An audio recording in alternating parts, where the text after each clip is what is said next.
Hey everybody, I just wanted to reach out and talk about food a little bit before we start another No Bread Challenge. So if you're going into this challenge thinking about creating a goal around food, I want you to think about a couple things. First of all, we want this goal to be sustainable for 50 days, right? So not something that's gonna crush you so hard that you're not gonna be able to keep it up the whole time. Equally, we want it to be able to start small and maybe increase. So maybe you start with adjusting one meal or one snack, and then you continue as you go, and maybe then you're adjusting a whole day's worth of food, depending on really what you need. I really would recommend those starting small and building from there. You don't have to change everything all at once, and in fact, you might even find that there's not that much you need to change, but maybe just some dialing in. So, based on that, I want you to think about what have you eaten over the past 2 to 4 days, right? So maybe sit down, make a list, everything you've had over 2 to 4 days, right? Try to include a weekend day if you can, just because that kind of gives us a full view of all the things that we're having.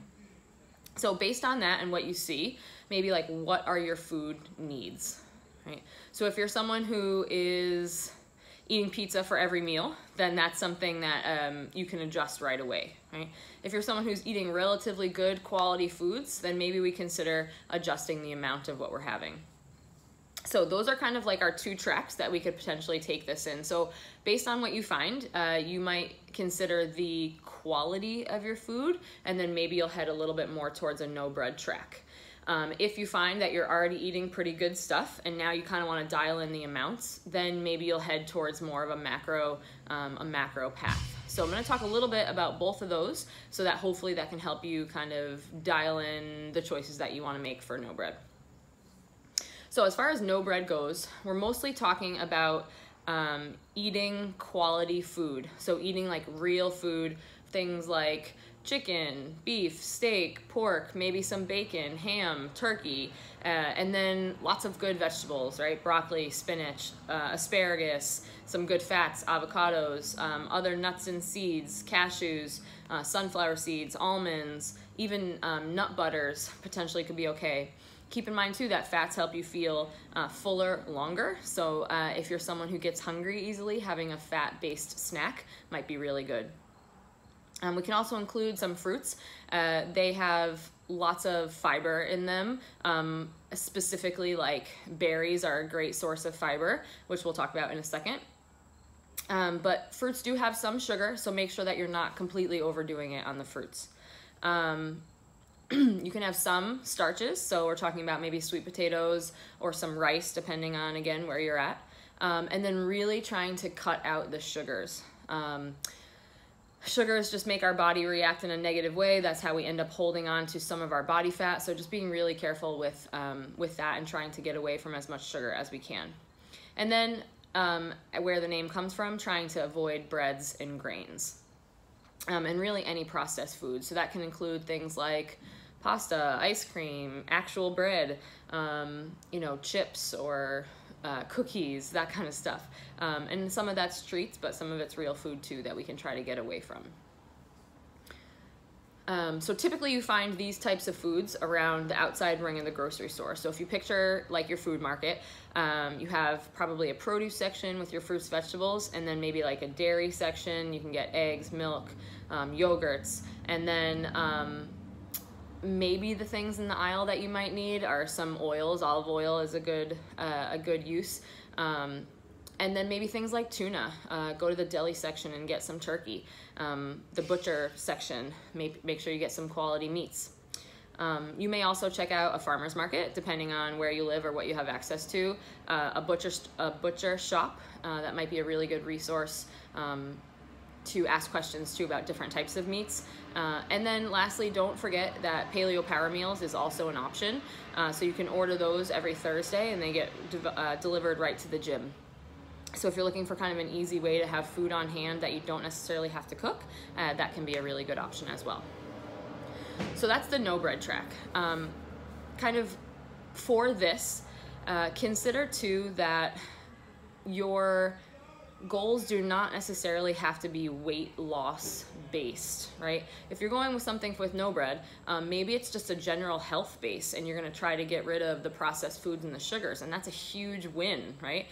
So maybe your goal is not necessarily to lose 5 pounds, but maybe it's to make sure that you're eating 4 vegetables every day, or that you are trying to get rid of the sugar in your coffee or something like that. And so that's the goal that you're gonna stick to. I also think it's helpful to kind of reframe your goals around no bread and not necessarily think about it as a removal of things. So like trying not to say I'm not eating pizza, but trying to say I'm having more meats and vegetables, right? So just trying to change the frame in your mind might be a little bit helpful as well. So cool, if you have now the quality of your food down, now you might try to adjust the quantity of what you're eating or care more about how much of each things that you're getting. So that's where macros might come into play. So with macros, there's a personal prescription for everybody in terms of the amount of protein, fat, and carbs that you're going to be having. There is a worksheet on the No Bread section of our CrossFit Crack website where you can look to try to find that resource of how to create those numbers for yourself. So this is where you can kind of eat whatever you want, and I mean that within reason. So we still want to be making good food choices. However, it is like if it fits your macros, then you can have it.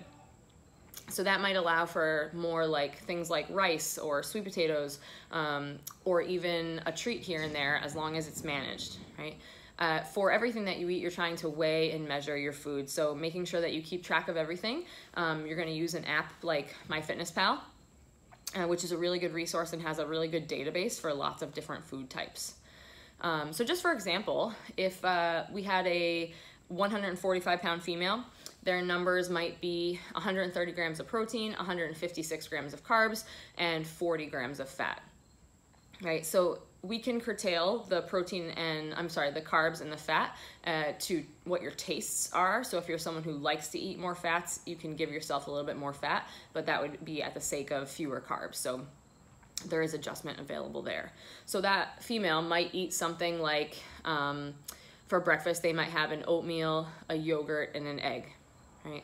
A lunch could be like a tuna sandwich with peppers and hummus. Dinner is just simple steak and asparagus, your fruit and vegetable.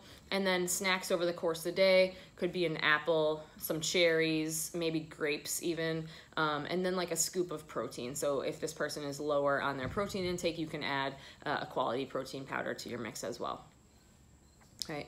Now for maybe a 185-pound male, we have approximately 170 grams of protein, 187 grams of carbs, and then 64 grams of fat. So that might look a little bit like this. So slightly larger portions, but still good choices. So maybe eggs, egg whites, bacon, and a banana for breakfast.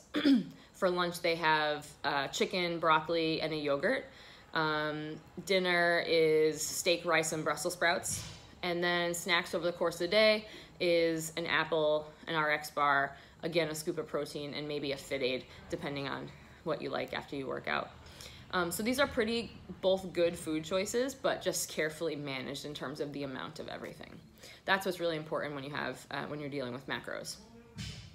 So if you do want to try this, the things that you'll need, you'll definitely need a food scale, so you can get one on Amazon or like at Bed Bath & Beyond or something like that, and just practice using it. So how much of your breakfast are you having? How many grams of bacon, or how many grams of grapes do you have in a sitting?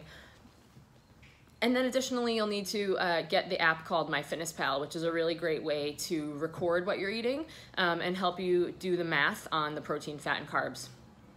Now, you don't have to buy the premium version of MyFitnessPal, but you might want to if you're someone who likes to program in the exact numbers. So once you do the math on your macros, if you have the premium version of MyFitnessPal, you can plug in the numbers right away so that you have your goals there listed. If you don't buy the premium version, then you'll have to kind of remember them or have them in another place and then just go back and forth. Not the end of the world, but if you do want the exact pieces, then you can buy that app. Cool, so that's kind of in general about no bread and macros. If you have any very specific questions, you can email me at sarah@crossfitcraft.com, S-A-R-A. But other than that, I want you to just reflect on what you're eating so far, right, currently, and then trying to make small changes towards overall betterment of your food intake, right? Check the resources on the No Bread section of the CrossFit Crack website, and good luck.